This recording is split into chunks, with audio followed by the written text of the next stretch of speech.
Rural Americans deserve access to the best of what our nation has to offer, especially health care. Across every state and every community, America's rural hospitals are the first line of defense, protecting our families, neighbors, and loved ones. No matter where you live, hospital care doesn't clock out. They're there 24 hours a day, 7 days a week, 365 days a year. Each year, America's over 5,000 hospitals care for millions of patients, providing 24/7 emergency care, delivering babies, cancer treatments, and other life-saving care that patients rely on. Behind every one of those patients are doctors, nurses, and caregivers working tirelessly to keep people healthy and safe. Hospitals are our community's lifelines. They employ our neighbors and keep our families healthy. But now, some in Congress are threatening access to care. Tell Congress, protect patient care to keep America strong. Don't cut rural health care.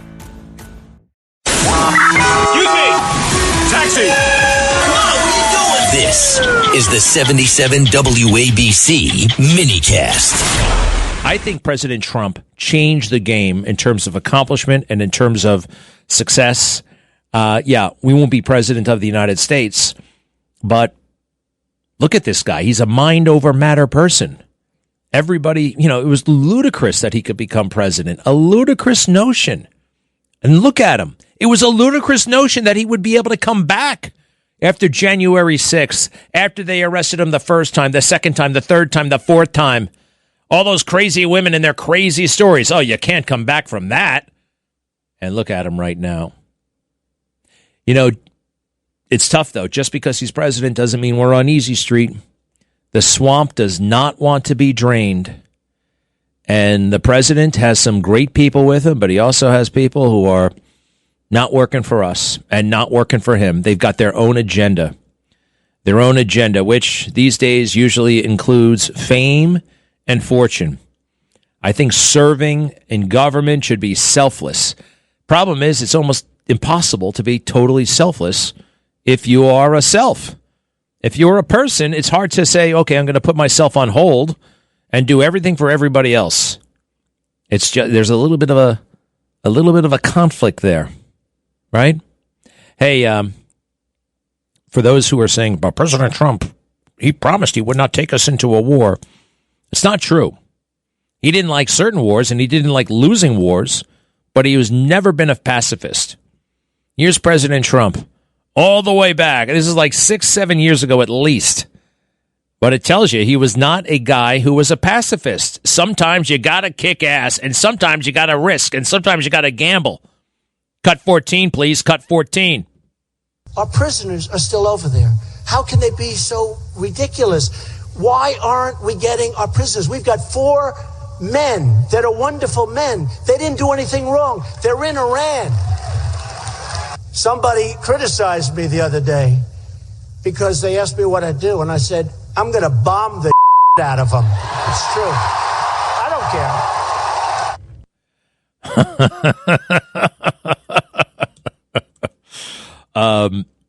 I don't care.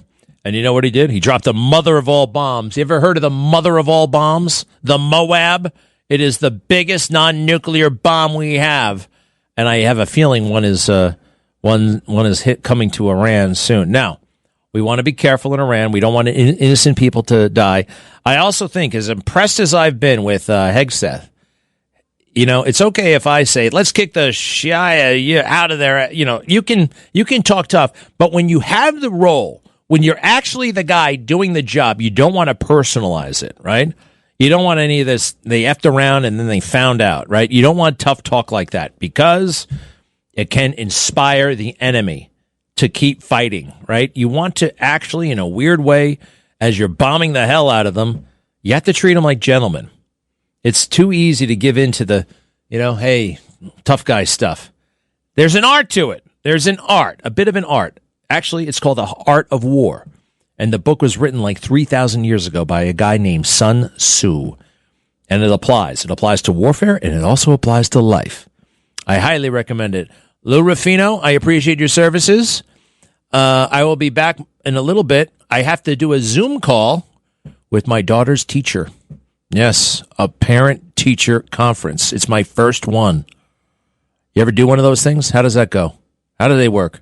I don't know. I remember my parents coming home from parent-teacher conferences, and sometimes they were not happy with what they heard, and they're only getting one side of the story. Well, I couldn't. So, I'm going to take everything this person says with a grain of salt, right? Because I don't know. And sometimes I guess, I don't know. I'll find out. You know what we're going to do? We're going to sit at our desk. That's where they have the parent-teacher conferences. I'm so excited to see where she is every day and goes every day and all that stuff. Okay, I got to take care of that, and I will be back soonish. Many, many thanks. Lou, we're going a little bit right. Hey, do me a favor. Yeah. Well, maybe I'll blow off the appointment. Maybe I won't go. It's kind of a woman's job, right? It's kind of more, I don't know if they want the man going to the parent-teacher conference. Do you think I should go? What? Yes, I think you should. I think that was a willfully misogynistic comment or whatever No, it wasn't. In my household. The parent-teacher conference, you're not supposed to go? Well, one of the parents is supposed to go. Oh, okay. So see, I don't know about this kind of thing. Hey, Only let me tell you something. It's not misogynistic. In my house, guess what? I delegate the internal operations of the household to my wife. And that includes the shopping, the cleaning, the cooking, all that stuff she does. Also, when it comes to bathing the kids, dressing the kids, getting them to school, all that stuff. I may, dabble in it from time to time. Yeah. But that is a woman's operation, at least in my household. And that ain't misogynistic. That's not sexist. But I didn't hear education in any of that. I said schooling. Okay. Schooling. I mean, that's like getting the kids ready for school, you're saying. Look, you came in and said everything I said was misogynistic, and it ain't misogynistic. That's the way it goes in my house, right? 2, 1, I do. 2, I'm the boss. Mm-hmm. So and you walk in every day with a club, and you've got the animal skin slung over your shoulder, and you say, "This Greg, eat now." I don't have to communicate like that. I don't have to. I already laid down that law a long time ago when we got married. 1, I do. 2, I'm the boss. Right, Ralph Cramden? Yeah, but you're an educator. You educate your kids, obviously. Yes, I do. But, I say don't smoke. Don't do drugs. Try to lay off the computer and, let me know when you're 18. You're taking the Donald Trump approach. Look, I can't. This is where I realized, oh, man, I don't know if I can do this. I don't know if I will do this. So they had they're in a league, a sport, like when the parents go to the practices. I mean, my parents came to the games. Yeah. They didn't go to the practices. Practice is a little bit much, yeah. They go to the practices. I mean, everybody, hello, don't we have lives to lead? Don't we want to, be away from these kids for a while, too? It's like I told the instructor, the tennis instructor, she got lost for a little while, right? They let her get, she left the tennis group. Oh, and okay. I laid out to him. I said, listen, I could give a damn about tennis. This is a babysitting service that happens to have some tennis rackets. You get it? I don't know if they're going to let us back. Yeah, it might. I don't know if they're going to let us back. That could be tough. But having been a rec counselor before, we took a bunch of kids when it was, we took them to the Bronx Zoo. That was one of the most stressful days of my life. I mean, the amount of times I was head count, because I had like 10 kids I had to watch. Very stressful. So, yeah, I think you're right. It is largely a babysitting job. Okay. Well, with that, I am going to go to the conference. Actually, I realize it's not a Zoom. It's in person. It's right after this. So I also have a habit of saying the wrong thing to teachers. Well, really? A little bit. Oh, okay. A little bit. You know what I mean? Yeah. Well, you might not want to focus on, isn't this a woman's job? You might not. Maybe I should just shut up and take it all in, right? Yeah, just observe and then kind of, bring that observation back home to your castle, like you said, where you delineate the duties. Yeah. Yeah, I don't see my children enough. I really don't. I don't. That's part of it, too. Yeah, I'm not home for dinner, right? So, I don't know. Maybe we should go live in a log cabin somewhere. Seriously. That sounds nice, yeah. No, it doesn't sound nice. Why it not? Sounds like, what the hell do I know about the woods? I don't know anything. Get some fresh air, you can go bird watching. For a half hour. You're a city guy. You could never see yourself living in a city, I don't think so, but I really worry about them. I worry about the exposure to other children, Not that other children are bad, but you learn a lot of things from other kids. A lot of kids learn how to smoke. A lot of kids learn how to do this. A lot of kids are introduced to booze. Yeah. You went to public school, right? I did, and guess what? I avoided all that stuff, but it was offered to me. And, I just... that's tough. I mean, as a parent, you want to shield your kids from all that stuff. But it's the whole thing. It's life. It'll all figure itself out. But I think it's going to be a great conference. I think you're going to come away really enriched, and you're going to know more about the intricacies of education. I suppose. Somehow I feel I'm going to be evaluated, too. Right? I'm sure that happens, yeah. Yeah, because they know the kids. They're like, oh, this is dad. Okay. All right. Maybe it's his fault. Right? That's what they're going to get at. No, heavens no. They would never think that.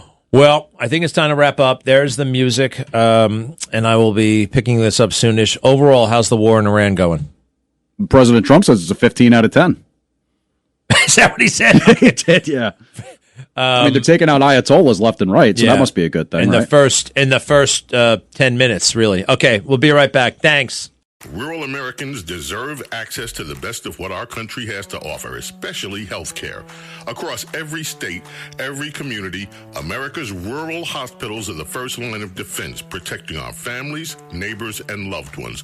No matter where you live, hospital care doesn't clock out. They're there 24 hours a day, 7 days a week, 365 days a year. Each year, America's over 5,000 hospitals care for millions of patients, providing 24/7 emergency care, delivering babies, cancer treatments, and other life-saving care that patients rely on. Behind every one of those patients are doctors, nurses, and caregivers working tirelessly to keep people healthy and safe. Hospitals are our community's lifelines. They employ our neighbors and keep our families healthy. But now, some in Congress are threatening access to care. Tell Congress, protect patient care to keep America strong. Don't cut rural health care.